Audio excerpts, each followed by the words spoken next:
Welcome back, Deep Divers. Today we're going deep into something that, well, literally forms the foundation of our world: construction rules and regulations. Yeah, it's one of those things most of us don't think much about, but if you stop and consider it, I mean, every structure, every building around us, it's all governed by this intricate set of guidelines and rules. Right, we've got our trusty construction rules and regulations, a comprehensive guide ready to, well, guide us. Great source, that one. Really thorough. So let's start with the obvious question. Why do we even have all these regulations? I mean, isn't it easier to just, build stuff? Haha, well, imagine a world without any rules in construction. It'd be, pretty chaotic, to say the least. Yeah, I'd say buildings collapsing left and right. Not just collapsing, but think about safety hazards for workers, environmental damage, you name it. Construction regulations, at their core, they're all about protecting people and the environment, ensuring that things are done right and, buildings don't just fall down. Okay, so safety and the environment, got it. But let's break this down a bit further. What are the main categories we're talking about here in this regulatory world? All right, so first up, we've got the big one, building codes. Building codes? Yeah, think of them as like the fundamental blueprints for safety and functionality to cover everything from fire escapes to, ensuring accessibility with ramps, making sure a building is structurally sound, and so on. It's all in the codes. And I'm guessing those codes aren't universal. You got it. Different regions, different countries, even different cities can have their own specific building codes, often adapting to, local conditions like climate, seismic activity, even unique architectural styles. Makes sense. So building codes lay the groundwork. What else? Next, we've got occupational health and safety regulations, super important in an industry as inherently risky as construction. Right. I mean, you're constantly working with heavy machinery at heights with all sorts of potential hazards. Exactly. So these regulations address everything from basic stuff like, requiring hard hats and safety harnesses to setting really strict standards for scaffolding, trenching, all to prevent accidents. And you know what? They've actually made a huge difference. Studies have shown a significant decrease in workplace accidents and fatalities in the construction industry thanks to these stricter regulations. Wow, so those regulations are literally saving lives? Absolutely. All right, building codes, safety regulations, what else falls under this construction umbrella? Well, we can't forget about the environment. Oh, right, because construction can have a pretty big impact on the environment, right? Big time. Think about waste disposal, water runoff, air quality, it all adds up. So we've got environmental regulations covering all these concerns, making sure construction projects minimize their footprint and, well, don't trash the planet while they're at it. I mean, we only have one planet, right? Exactly. And these regulations are only getting stricter as we become more aware of, climate change and the need for sustainable practices. So it's not just about building for the present, but building for the future, too. You got it. Okay, so we've got building codes, safety, environmental regulations. What else? Let's see. Yes, zoning and land use. Zoning, you mean like where you're allowed to build certain things? Exactly. Ever wondered why you don't see a giant factory smack dab in the middle of a quiet residential neighborhood? Yeah, actually. Zoning laws. They dictate what can be built where, ensuring things are organized, making sure developments fit the character of the area. Oh, so that's why there are rules about building heights in certain areas to preserve the skyline or, the view. Precisely, it's about maintaining a certain balance, harmony in the way we develop our cities and communities. It can get pretty complex, though, especially in those densely populated areas. I bet. So much to consider. Right, and then there's the legal side of things. We're talking contracts and liability. Because a construction project, it's not just about bricks and mortar. It involves tons of different parties. Owners, contractors, subcontractors, architects. Architects, engineers, the list goes on. And contracts are basically the screw that holds it all together, legally speaking. So those contracts, they outline everyone's responsibilities, right? Exactly. Payment terms, timelines, the quality standards of materials, it's all spelled out in the contract. And I'm guessing those contracts can get pretty complicated. Oh yeah, construction law is a whole specialty in itself. It's definitely wise to have a lawyer on board who understands the nuances of it all. Makes sense, because a well-drafted contract can prevent a lot of headaches down the line, right? Absolutely. It's all about setting those clear expectations from the get-go. All right, so we've got contracts covered. Anything else? One more crucial piece of the puzzle: permits and inspections. Right. Because you can't just start digging a foundation without permission, right? Nope.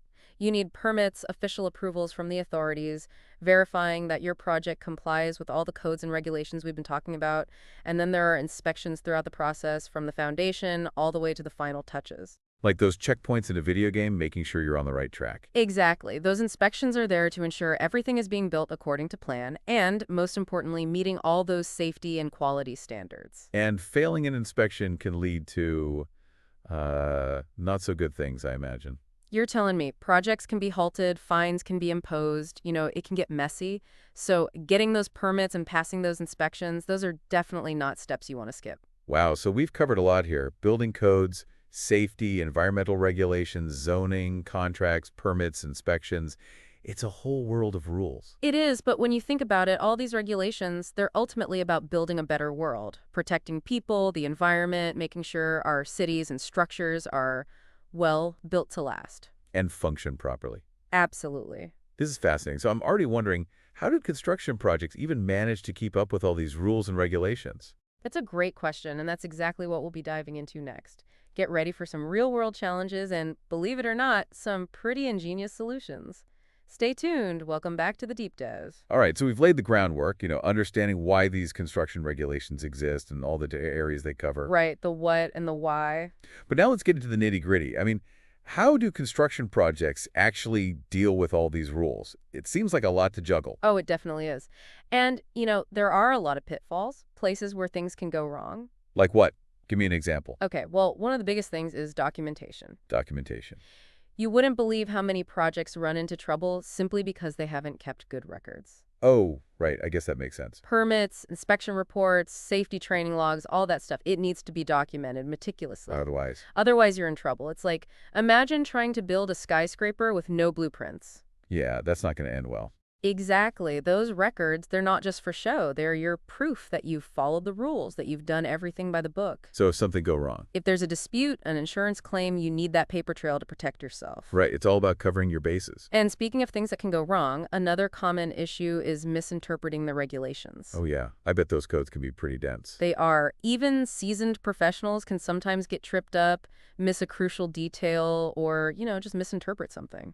So what's the solution there? Well, that's where having a good team comes in. Architects, engineers, lawyers who really know the ins and outs of these regulations, they're invaluable. So it's about having experts who can, decode those complex rules and make sure you're on the right track. Exactly. They're like your guides through this regulatory maze. All right, documentation, expert guidance, anything else that trips projects up? Oh, yeah, another big one, permit delays. Ah, yes, the dreaded permitting process. It can be a real headache. Applications can get held up for all sorts of reasons, from incomplete paperwork to, just bureaucratic backlogs. I've heard stories of projects being delayed for months because of permits. It happens, and time is money in construction, so those delays can be really costly. So what's the key to navigating the permitting process smoothly? Preparation, my friend. Early planning is crucial. Make sure your application is complete, accurate, and submitted well in advance. So basically, dot your I's and cross your T's. Precisely.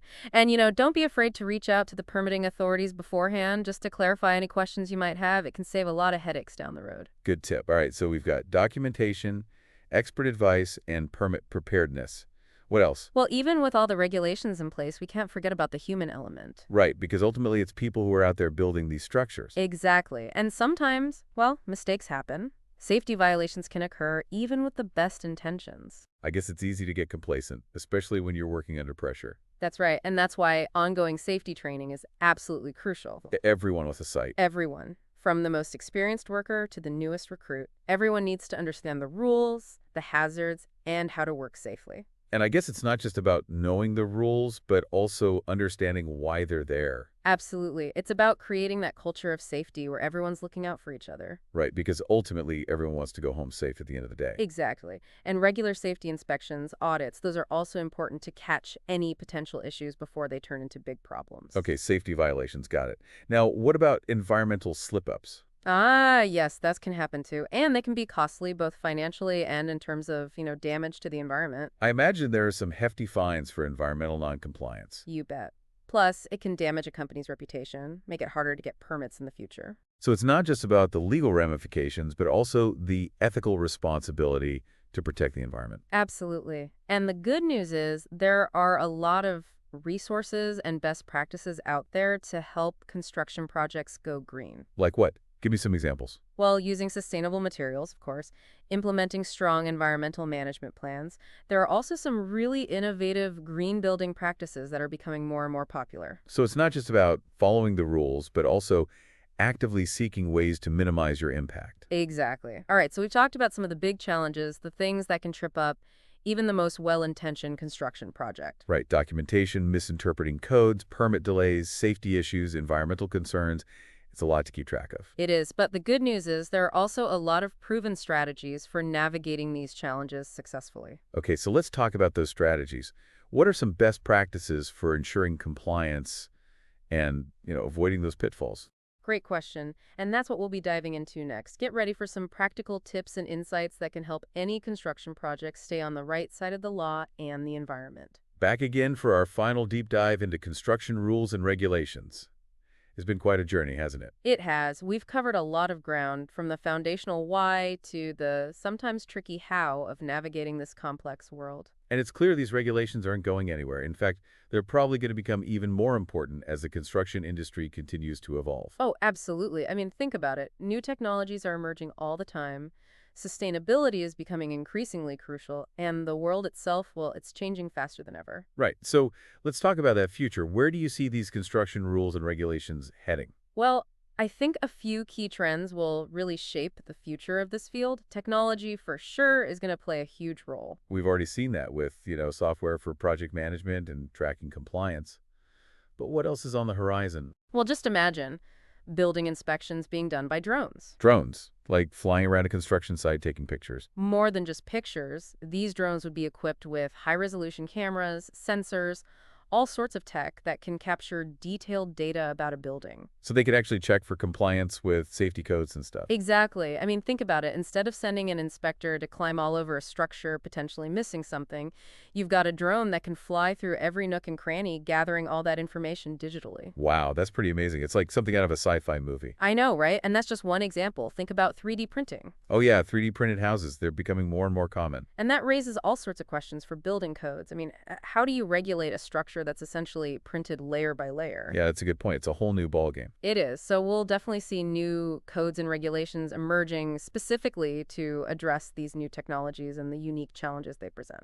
Okay, so technology is one big factor. What else did you say was shaping the future? Sustainability, that's becoming more and more central to everything we do, and construction is no exception. Right, because building have a huge impact on the environment, from the materials used to the energy they consume. Exactly. So we're already seeing stricter requirements for energy efficiency, water conservation, using sustainable materials, but it's going to go even further than that. In what way?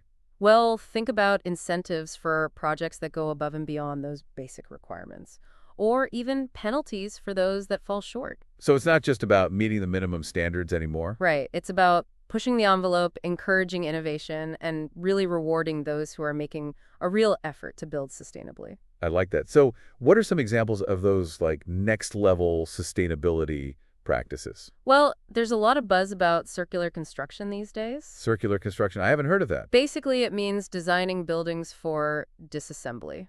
Disassembly. So you can take them apart and reuse the materials. Exactly. It's about minimizing waste and maximizing resource efficiency. That's pretty cool. It's like thinking about the entire lifespan of a building, not just the time it's standing. Exactly. And with climate change and resource scarcity becoming, more and more pressing issues, I think we'll see even stricter regulations aimed at reducing the environmental impact of construction. Things like carbon taxes on building materials, maybe. Possibly. Or incentives for using renewable energy sources, whatever form they take. These regulations will be all about making sure we're building in a way that's sustainable for the long haul. So technology, sustainability, and what was that third trend you mentioned? Oh, just the fact that the world is constantly changing. Yeah, no kidding. So construction regulations have to adapt, right? They have to keep pace with new challenges, new risks, new ways of thinking. Right. It's not just about setting rules in stone and forgetting about them. Exactly. It's an ongoing process of evaluation, adaptation, and finding that balance between innovation, safety, and responsibility.